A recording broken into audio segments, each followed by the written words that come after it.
Just as a physical compass relies on magnetic north, our internal compass relies on 4 distinct points of reference. We are constantly judging our reality. Is this true or false? Is this logical or illogical? Is this good or bad? Is this moral or immoral? Is this legal or illegal? These binaries form the grid upon which we build our societies, our sciences, and our religions. The first point on our compass is the dichotomy of true and false. Science approaches truth through the lens of empiricism. If it can be measured, tested, and repeated, it is considered true. This objective truth has allowed us to map the stars and cure diseases, providing a bedrock of reality that exists independently of our feelings or beliefs. However, religion argues that there is another layer to truth, subjective or revealed truth. When a scripture speaks of the world being created in days or the nature of the soul, it is often speaking in the language of meaning rather than mechanics. Religious truth asks not, how does it work, but what does it signify? Challenging us to see truth as something felt as well as measured. The tension between these two views of truth has defined centuries of history. The scientific method demands skepticism, requiring us to falsify claims to prove them valid. In contrast, religious faith often demands surrender, asking us to accept truths that cannot be seen. Navigating life requires knowing when to demand evidence and when to trust in the unseen. Neuroscience complicates the true-false axis by revealing that our brains are not perfect recorders of reality. We suffer from cognitive biases, hallucinations, and false memories.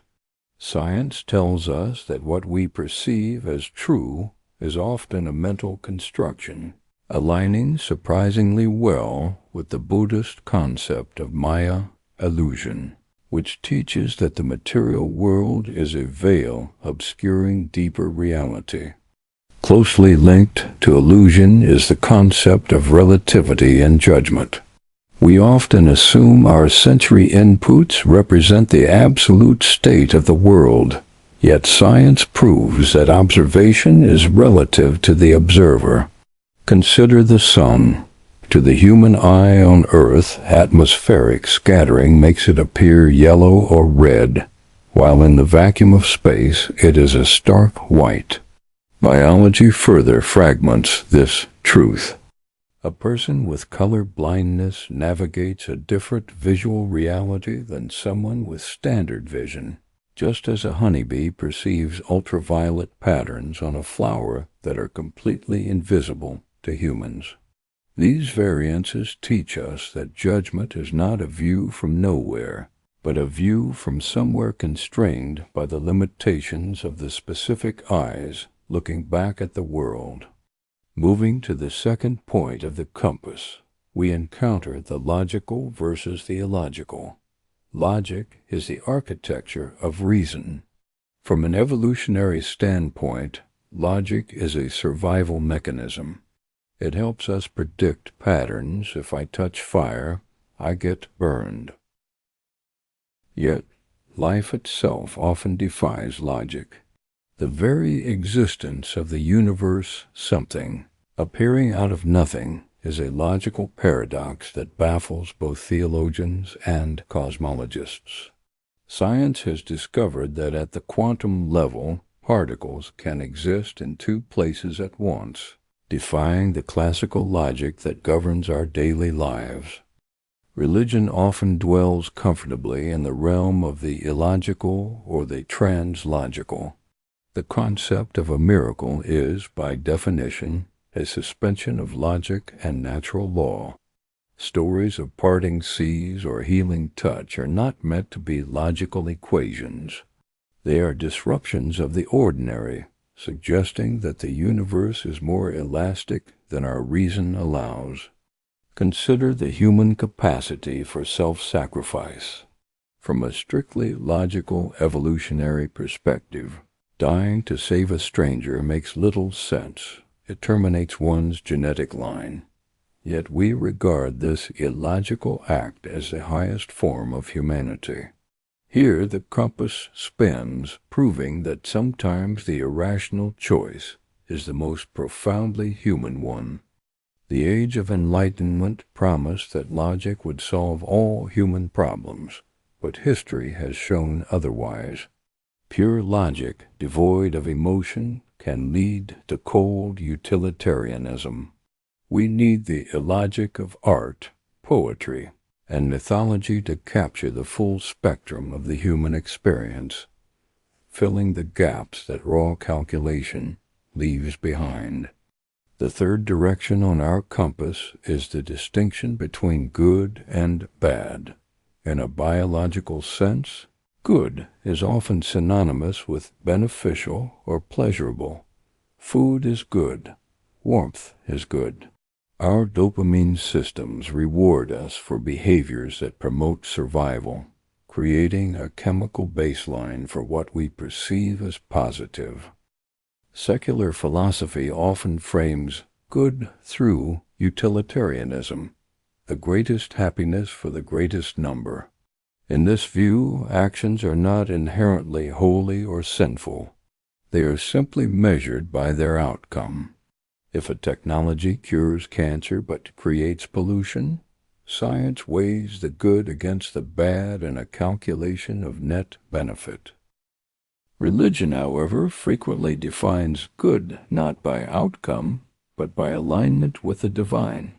In the Judeo-Christian tradition, God looked at creation and called it good, implying an inherent value in existence itself. Here, goodness is an ontological state, a quality of being, rather than just a favorable result of an action. Conversely, the concept of bad or evil is one of the most difficult theological puzzles. Is bad an active force or simply the absence of good, like darkness is the absence of light? Psychology explains bad behavior as a result of trauma, conditioning, or pathology, whereas religion might view it as a spiritual corruption or a temptation. In the Jewish tradition, the compass of good and bad is calibrated by the Torah and the concept of mitzvot, commandments. Good is not merely a feeling, but an action. It is the alignment of human will with the divine will through obedience to the law. Judaism teaches that humans are born with two struggling impulses, the Yetzer HaTov, the good inclination, and the Yetzer Hara, the evil inclination. Bad is not necessarily a demonic external force, but rather the result of succumbing to the selfish, unchecked desires of the Yetzer Hara, leading one away from the community and God. To be good is to sanctify life by bringing holiness into the mundane through ethical action. Christianity shifts the focus from strict legal adherence to the condition of the heart and its relationship with the divine. Here, good is defined ultimately by God's nature, specifically love, agape. To do good is to act in accordance with this self-sacrificial love and to accept the grace offered by Christ. Finally, we arrive at the most complex point, moral versus immoral. While good can mean beneficial, moral implies a code of conduct, a duty. A painful surgery is bad in terms of sensation, but moral if it saves a life. This distinction is where the compass of life becomes most critical for decision-making. Where does morality come from? Evolutionary biologists suggest it arises from empathy and social bonding. We developed moral rules to facilitate group cooperation. Primate studies show that monkeys will reject unequal pay, suggesting a biological root for the concept of fairness and justice. Religious traditions argue that morality is not a biological accident, but a divine command. The 10 Commandments, or the Noble Eightfold Path, provide objective moral absolutes that transcend human opinion. In this view, an act is moral not because society agrees on it, but because it aligns with the cosmic order. The mechanism of morality is the conscience, that internal voice that signals when we have deviated from the path. Freud called it the superego. Theologians call it the spark of the divine. Regardless of the name, this internal alarm system is unique to humans, forcing us to judge our own actions even when no one else is watching. Here are some actions that are universally viewed through a similar moral lens across Judaism, Christianity, Islam, Hinduism, and Buddhism. In these cases, the theological reasoning may differ, for example, obeying God versus accumulating good karma, but the ethical conclusion is virtually identical. The universal prohibitions against theft, lying, adultery, and theft of wages reveal that all major faiths function as the ultimate guarantors of social capital. These transgressions are not viewed merely as rule-breaking, but as solvents that dissolve the trust required for a community to exist. Whether through the Abrahamic Eighth Commandment or the Eastern concept of asteya, non-stealing, religion codifies property rights and truth-telling, satya, to prevent chaos. Adultery is singled out across the board, from Sharia law to Hindu dharma, because it destabilizes the family unit, the foundational atom of society. Furthermore, the specific condemnation of withholding wages, opposed in both the Torah and the New Testament, underscores that spiritual morality is deeply intertwined with economic justice, framing the exploitation of the vulnerable laborer as a direct offense against the divine. The absolute condemnation of murder, combined with the mandate to respect parents, underscores a shared metaphysical stance. Life is a sacred continuity, not a personal possession to be discarded. By equating the killing of one innocent to the killing of all humanity, Islam, or viewing it as a supreme violation of Dharma, Hinduism, religions establish an objective value to existence that overrides human anger or political expediency. This reverence extends vertically to the source of life. The duty of filial piety, or honoring parents, binds the generations, suggesting that a moral life is defined by acknowledging one's debt to their forebears.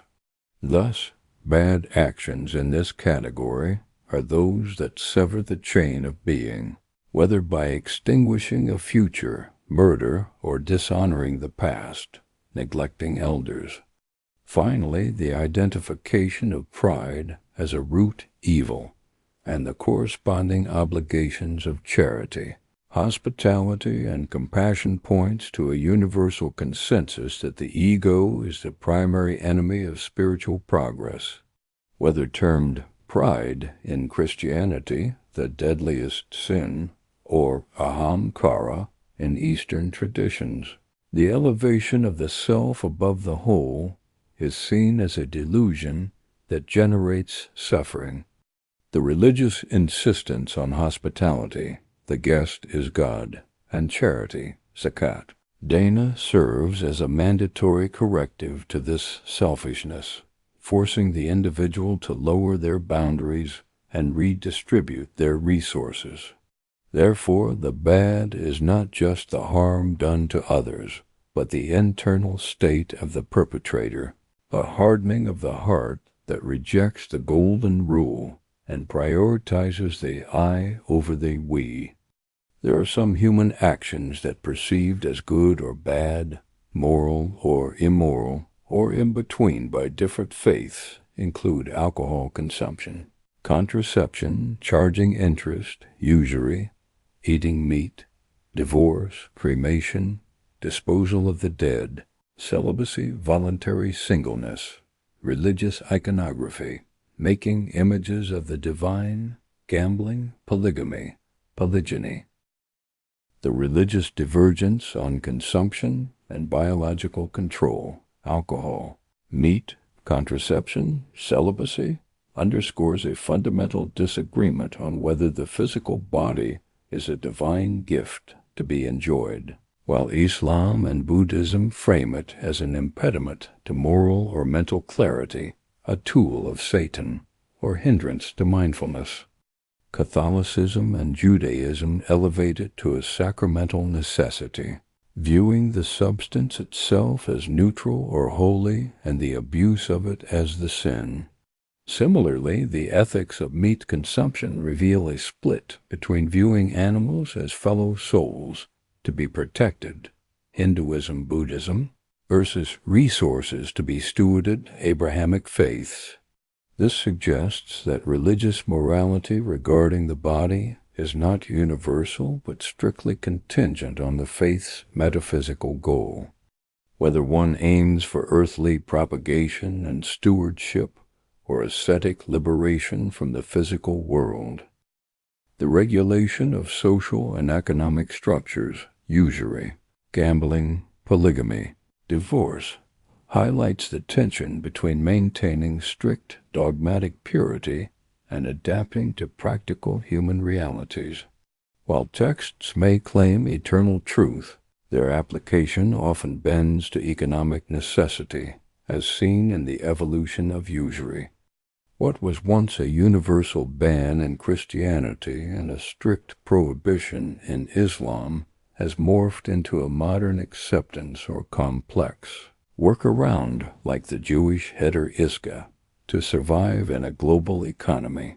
Furthermore, the fluidity of sin is evident in gambling, which shifts from a grave sin to a ritualistic blessing in Hinduism, depending on the calendar date, Diwali. This reveals that religious laws are often less about absolute ethics and more about community cohesion, where actions like divorce or polygamy are either criminalized or permitted based on whether the religion views marriage as a temporary social contract or an immutable metaphysical bond. Finally, the treatment of death and the divine image, cremation, iconography exposes a stark theological split regarding the sanctity of matter versus spirit.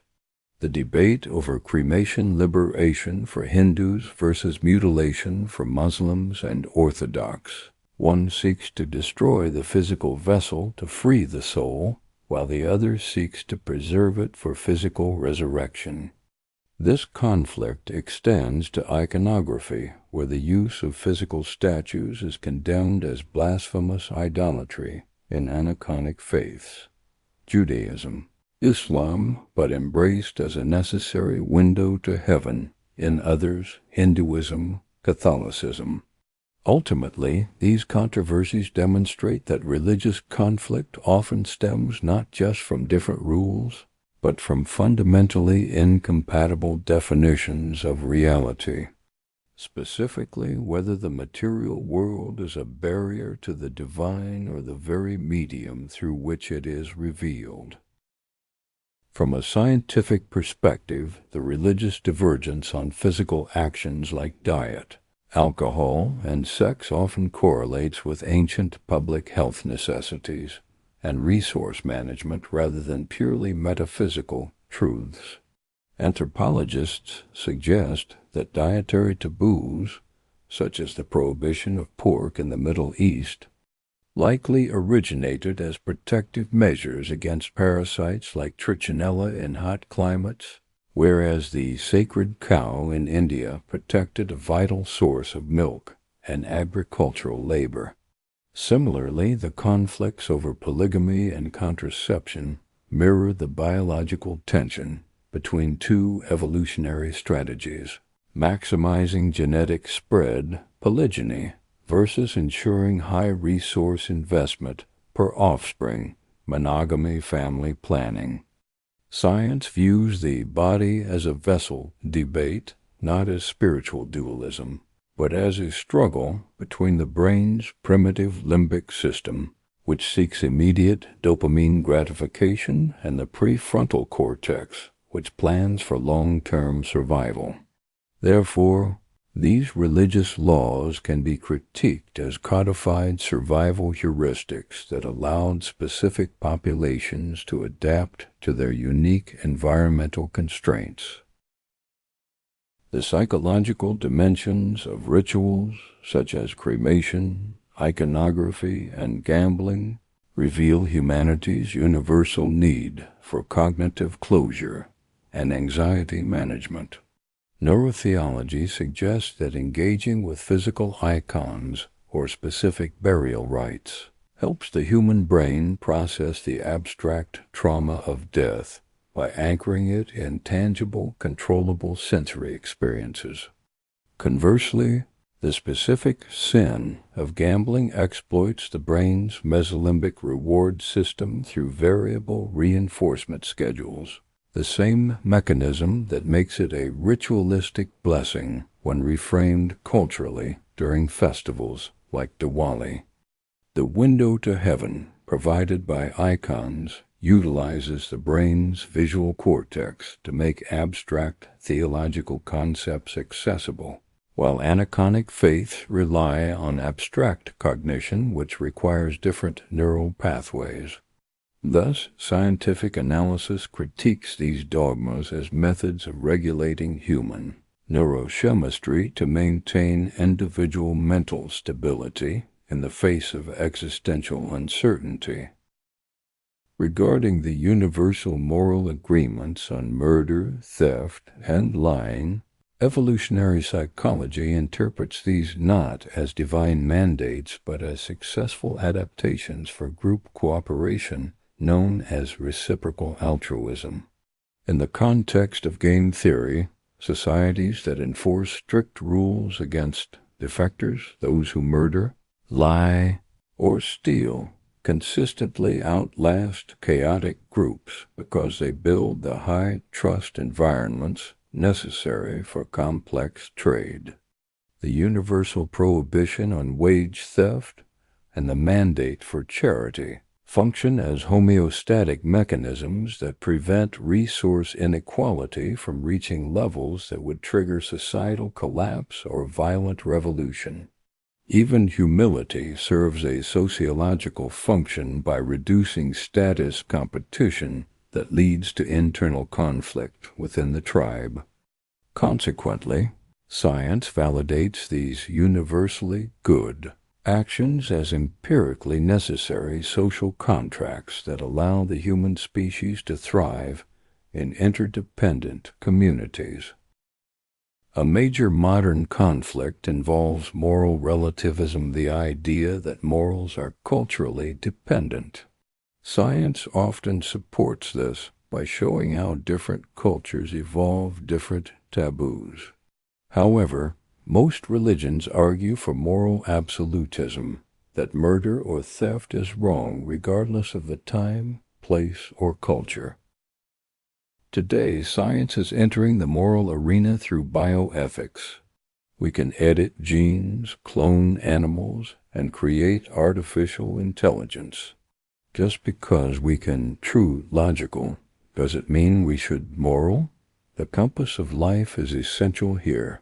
Science provides the horsepower, but morality must provide the steering. To live a full, meaningful life, we must integrate all 4 points. We need the truth of science to understand our world, the logic of reason to plan our future, the goodness of benevolence to care for one another, and the morality of conscience to keep us righteous.